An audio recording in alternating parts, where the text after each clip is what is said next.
নিজৰ ঘৰ মই নিজে নিজ কৰি আছো।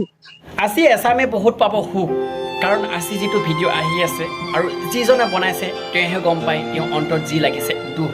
মই তাকে চিন্তা কৰিছোঁ, মানুহে যে মাটি মাটি কৰি মৰি যায়, খুব বেছি মৰিলে 5 ফুটমান মাটি লাগে, মাটিৰ প্ৰতি মানুহৰ কিয় ইমান দুখ? এইটো আছিল মোৰ ঘৰ, মই এইটো ৰুমতে মই পঢ়া শুনা কৰিছিলো।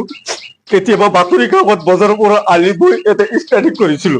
মই কিন্তু জানো এটা কথা, যে মানুহে মুখেৰে নহয় অন্তৰে যেতিয়া হাও দিয়ে সেই হাও কিন্তু লাগি যায়। নিজৰ সময় দৰ্শকক স্বাগতম জনাইছো। আজি গোটেই অসমত গোৱালপাৰা জিলাত যে উচ্ছেদ চলি আছে আপোনালোকে সকলোৱে গম পায়। আজি আমি বাতৰি প্ৰদৰ্শন কৰিবলৈ অহা নাই। মোৰ নিজৰ ঘৰ, এইটো মোৰ নিজৰ ঘৰ। আজি মই নিজে নিজ কৰিব লগা হৈছে। বন্ধুসকল মনত ৰাখিব, আনক যেতিয়া খাল খান্দিব সেই খালত এদিন নিজেও পৰিব লাগিব। আনক যেতিয়া এটা আঙুলি টুৱাব মনত ৰাখিব 3টা আঙুলি কিন্তু নিজৰ ফালে আহে। এইখন হ'ল মোৰ ঘৰ।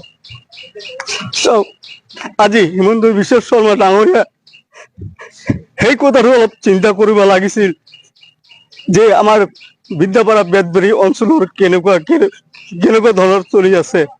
এই কথাটো একবাৰ আমাৰ হিমন্ত ছাৰে একবাৰো অলপ চিন্তা নকৰিল। কিয় চিন্তা কৰা নাই? তেখেতৰ চিন্তা কৰিলে মানে পৰিৱৰ্তন কৰা। আজি মোৰ নিজৰ ঘৰ মই নিজে নিজ কৰি আছো। এইটো আছিল মোৰ ঘৰ, মই এইটো ৰুমতে মই পঢ়া শুনা কৰিছিলো। কেতিয়াবা বাতৰি কাকত বজাৰৰ পৰা আনি গৈ এটা ষ্টাডি কৰিছিলো।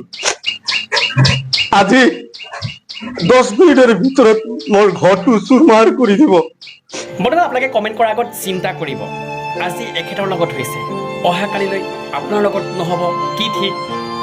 গতিকে হিমন্ত বিশ্ব শৰ্মা ডাঙৰীয়াক মই এটা আবেদন জানো যে মোৰ একো নাই, যাতে মোৰ অলপ সুবিধা কৰি দিয়ে।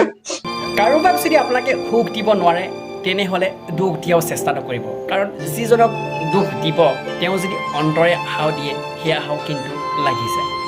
আৰু দেখাম মোৰ কেনেকুৱা আছিল। এইটো মোৰ ল'ৰা ছোৱালী ইয়াতে আছিল, আৰু এইটো আমি হয়তো বাহিৰৰ পৰা মানুহ চানুহ আহিছিল, মই ইয়াতে বহিব দিছিলো। আৰু এইটো ৰুম আছিল মোৰ বোৱাৰী আৰু মোৰ ল'ৰা ইয়াতে থাকিছিল। আজি সপোন চুৰমাৰ হৈ গ'ল 10 মিনিটৰ ভিতৰত। বন্ধুসকল মই এই ভিডিঅ'টো কোনো ৰাজনীতিৰ বাবে বা কাৰো মনত দুখ দিবৰ বাবে বনোৱা নাই। এই ভিডিঅ'টো যেতিয়া মই দেখা পালোঁ, বিশ্বাস কৰক মোৰ নিজৰে বহুত দুখ লাগিলে, আৰু সেইবাবে আপোনালোকক অকণমান দেখুৱাবলৈ চেষ্টা কৰিলোঁ। আমি ৰাইজৰ হৈ আজি বহু বছৰ ধৰি আমি সাংবাদিকতা কৰিছো। আজি মই নিজৰ ঘৰ আমি নিজে নিজ কৰিব লগা হৈছে। আমি ইয়াতে বসবাস কৰিছিলো, মা দেউতা সৰুৰ পৰা ইয়াতে লৈ আহিছিল। দুৰ্ভাগ্যজনক আজি হঠাৎ কৰি।